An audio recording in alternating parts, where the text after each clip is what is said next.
Hi, okay, so this is your annual pre-video reminder that I have a Patreon, and it's the main way I make money, lets me stay 100% independent, and helps me feed my wolf family, especially little Eyepatch Jr. So if you enjoy this channel, if you like what I do, there's one tier, it's $1, and it helps me out a whole lot. Okay, thank you, I love you. Oh, also, Anime Expo. I have a panel, Friday, 5th of July, 7 PM, room 403B. It'll be pretty good. Probably. Autograph signing 12 PM Saturday. Follow me on Twitter for more info. Okay, start the video. Nier Tribute is like some gorgeously animated opening for a Nier anime that never happened. The minute-and-a-half long fan animation is stunning, with some tense but fluid action, beautifully creative lighting, and sickeningly is the work of mostly one person, @SparkleRedPanda on Twitter. They've done some incredible fan animations of Hero Academia and D. Greyman, as well as their own original stuff, and the fact that these animations were done by one person makes me really feel like I should get my shit together, but are also a testament to just how much independent online animation can achieve. So be sure to check out Baguette Productions on YouTube and @SparkleRedPanda on Twitter. Speaking of independent online animations, I also want to give a little shout out to the film Cockfight over on Vimeo, a 4-minute movie about two muscled birds beating the fuck out of one another in a war over a burrito. And it's just an amazingly well done love letter to animated action sequences that is equally brutal and hilarious. Links to everything I talk about in the description below. So, Kenny Omega recently got new theme music, and boy, I wouldn't want to be the person who has to follow Devil's Sky. Oh my god. Are you ready for this? This is Little V, a Canada-born metal musician, and if you have a favourite hype song from a game or anime, chances are Little V has covered it and upped its intensity by about 8,000%. There's a reason I have an entire workout playlist consisting of just V's music, and you can see why in his covers of Rashid's theme from Street Fighter V, Hopes and Dreams from Undertale, or his metal reimagining of KDA's Pop Stars. From the pounding intensity of Little V's music to the editing and presentation of his videos, it's clear that Little V has a great time doing what he does, and I think it's that passion you can really hear in his music. As a bonus, he's also one of the straight up nicest guys I've met on my travels, so do show him some love.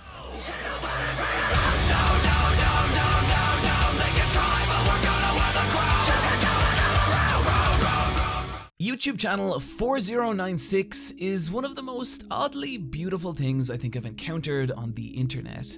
The channel is full of these surreal little motion graphics animations chronicling the different evolutions of technology and occasionally something much weirder, like showing what Windows 95 would look like on a modern phone, or the baffling and captivating error, which is this.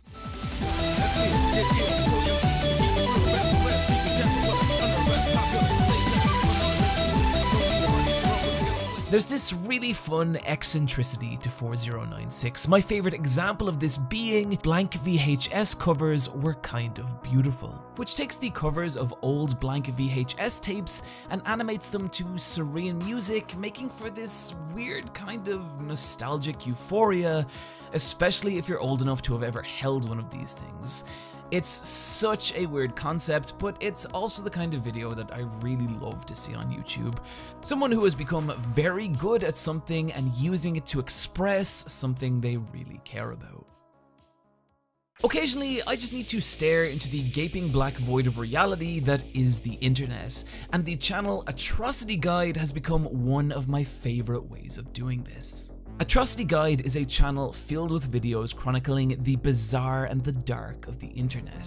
From the strange, bewildering cruelty of Japanese reality TV shows to bizarre, seemingly unexplainable websites. But a highlight of the channel for me is their video on the Filmarillion, an unsettling case of online obsession that exploded into one of the most disturbing urban legends of the internet, in which a Trip user of 4chan's sports page unintentionally captures the attention of a devoted stalker, who starts by making these creepy image collages of their posts, with things gradually growing stranger and culminating in an upload of a folder that is one of the most disturbing displays of obsession that has ever been made public.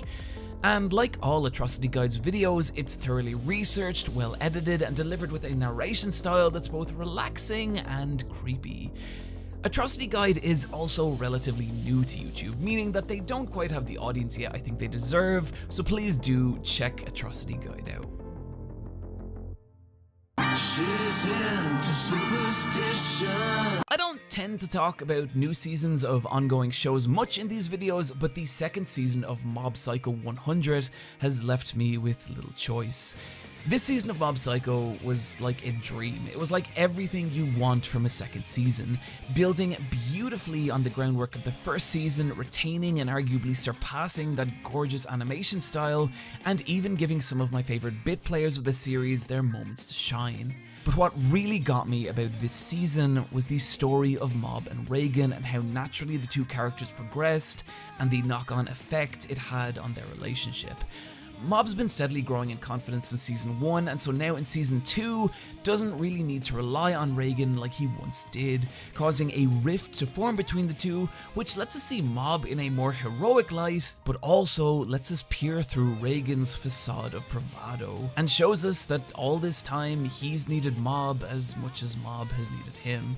And it's not even that big a storyline in the grander scheme of season 2, especially with the advent of Claw and the introduction of psychics that are just as powerful as Mob.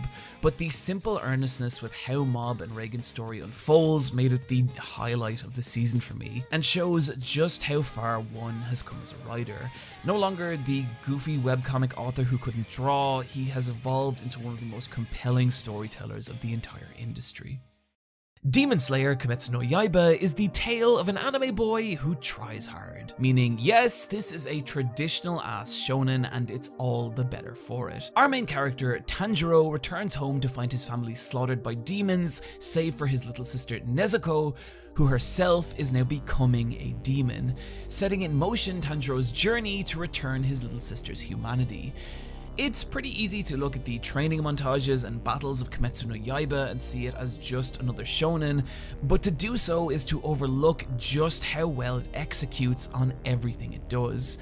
Tanjiro himself is this really endearing character, fiercely protective of his little sister, but also unable to bring himself to hate the demons who ruined her life, leading to these really touching moments of empathy amidst combat that usually feels tense and brutal, as the demons grow stronger with each human they devour. Elevating the anime specifically is just how fantastic a job Studio Ufotable have done in transforming the black and white pages of the manga into a rich animated world. From the detail on each individual character's kimono, to the lush rural Japan inspired forestry, to the tense, desperate swordplay as Tanjiro struggles against opponents much stronger than he is. I know I've talked a lot recently about how important it is for shonen to evolve, but to me, Demon Slayer Kimetsu no Yaiba shows just how powerful a well-executed traditional battle shonen can be, and for me was a nice reminder of why I fell in love with these kind of stories so many years ago.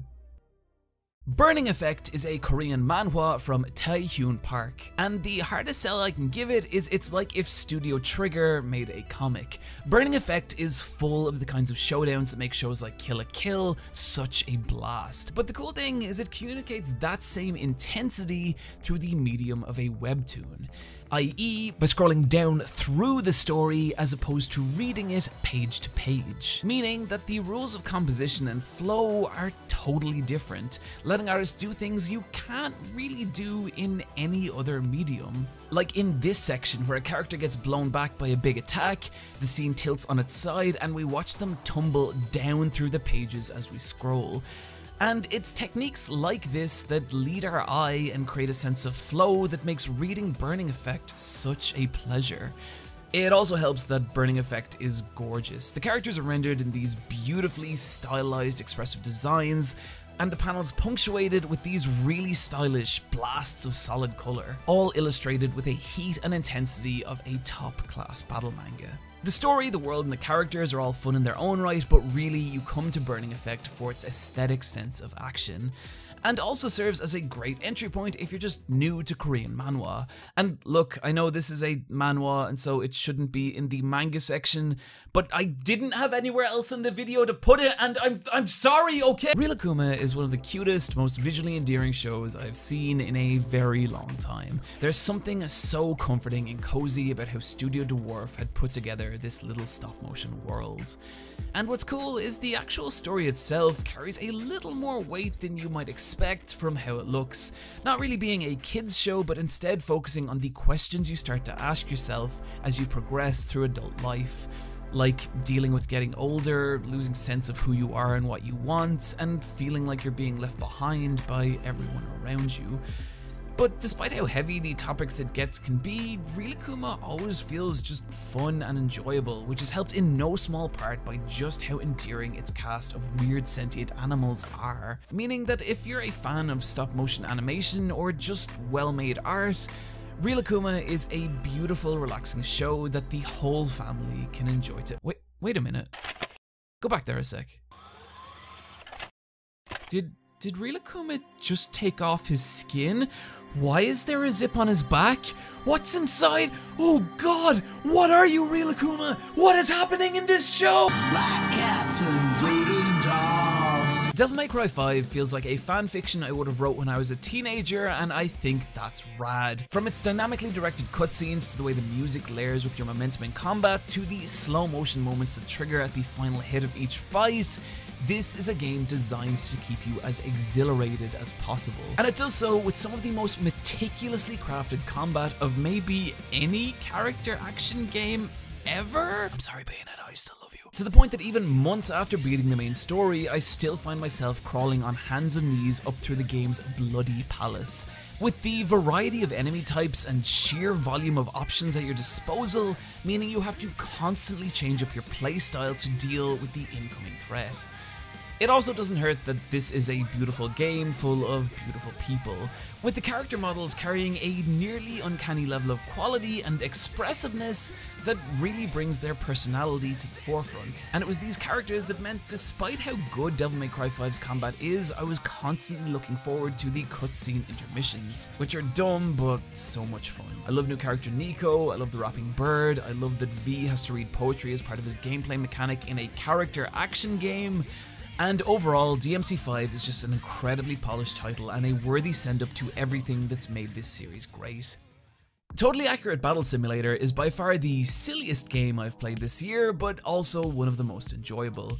You pick one of 6 armies, each with their own units, strengths and weaknesses, set up your formations however you like, and then just hit the play button and watch the insanity unfold, letting you answer burning questions like which would win, a lone minotaur or 100 hobbits. It's a lot of fun, but what's really cool about Tabs is that under the cartoony ragdoll aesthetic is an actual strategy simulator with some real depth. Each unit's having their own AI routines, physics-based attacks, and hard counters. For example, the ninja unit seems nearly invincible at first until you realize just how useless they are against shields, which in turn are like paper compared to the ballistas, which are super weak to Valkyries, who suck against ninjas.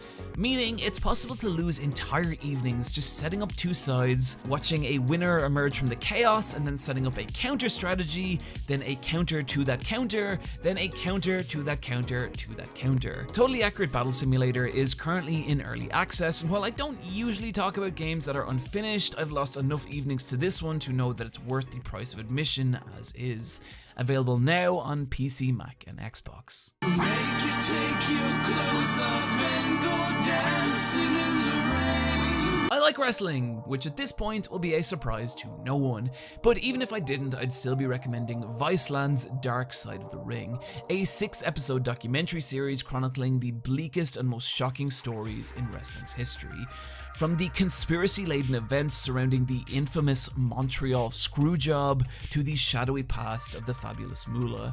And the reason I think it's worth watching for fans and non-fans alike is just how fantastic a job it does at humanizing these larger-than-life characters, letting us peer beyond the illusion that is the world of wrestling and experience the flawed humans underneath, like Bruiser Brody, an insane, universally feared wild man in the ring, but a loving husband and doting father outside it, whose dual life was ended in violent disaster.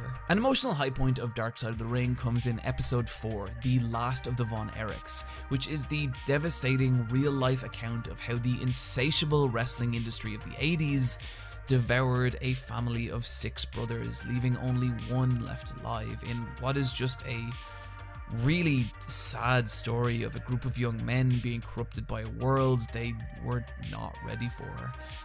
Darkside of the Ring can be kind of heartbreaking like this, but its insight into the world of wrestling is invaluable. And as someone who has frequently talked up pro wrestling on my channel, it only feels right to promote a series that shines a light into the shadows of its past.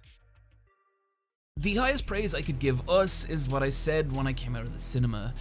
That felt like a 2-hour Junji Ito story. The second major film from director Jordan Peele, like his previous work Get Out, Us has a lot to say about societal oppression and otherness, but does so with a much higher degree of visual horror. As a young family are stalked and violently harassed by doppelgangers of themselves. And it's the doppelgangers that drive the horror of Us, the unnerving physical acting making them horrifying in a way that feels really fresh in 2019. I don't want to say too much more because if you haven't seen Us, you really need to. It goes off the rails in some beautifully horrific ways and turns what starts out as an intimate, violent home invasion into something much bigger and darker, delving into the darkest parts of ourselves as a society and our disturbing ability to abandon and condemn those at the margins.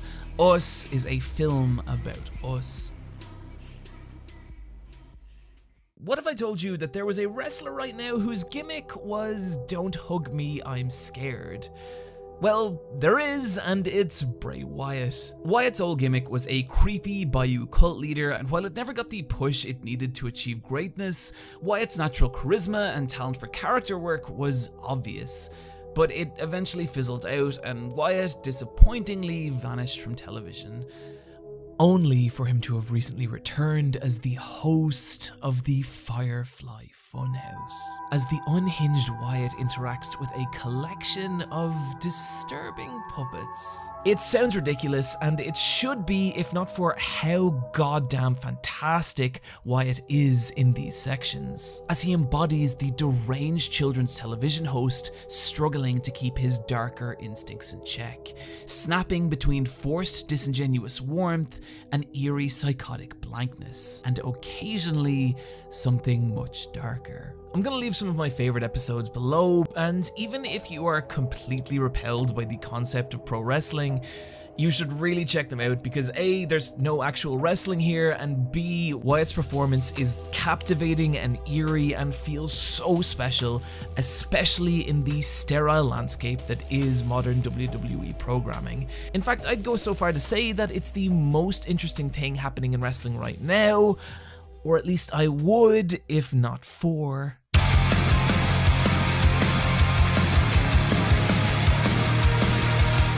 All Elite Wrestling just held their first pay-per-view in the form of Double or Nothing.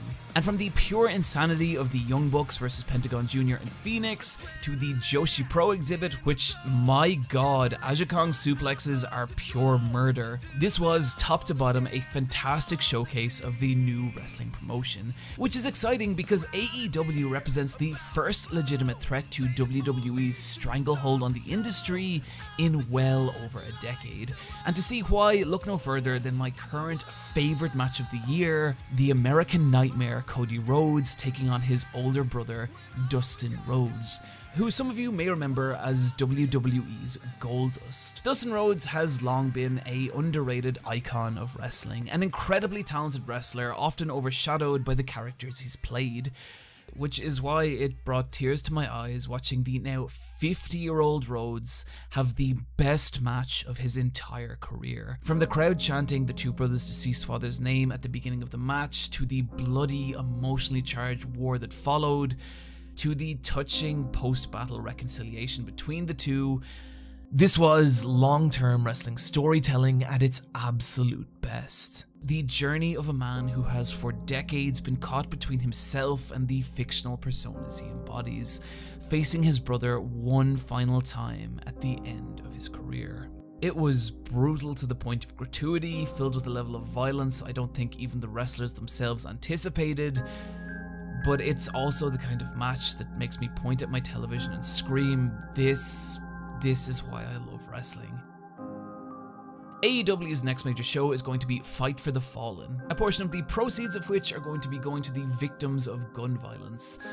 Taking place on July 13th, if anything I've ever said about wrestling has piqued your interest, AEW is a brand new promotion with new storylines, meaning that this is the perfect time to get in.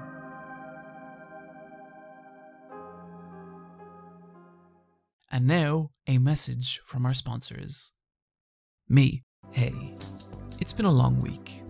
You've been working hard. You deserve something. You deserve the best. You deserve the super Eyepatch Wolf t-shirt, made from the finest fabric and incorporating the vintage Eyepatch Wolf logo. But maybe you're thinking, Eyepatch Wolf, I tried to buy one of your beautiful t-shirts, but they were all sold out. Well friend, don't worry, I gotcha. A second run is currently available for pre-order over on Fangamer, so go grab them while you can. The Super Eyepatch Wolf t-shirt.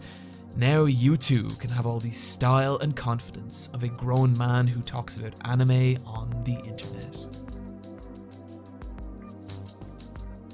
Friends, that's gonna do it. I really hope I see some of you at AX this year, and if you do see me wandering around, totally feel free to come up and say hi. It's completely fine, and I love meeting people.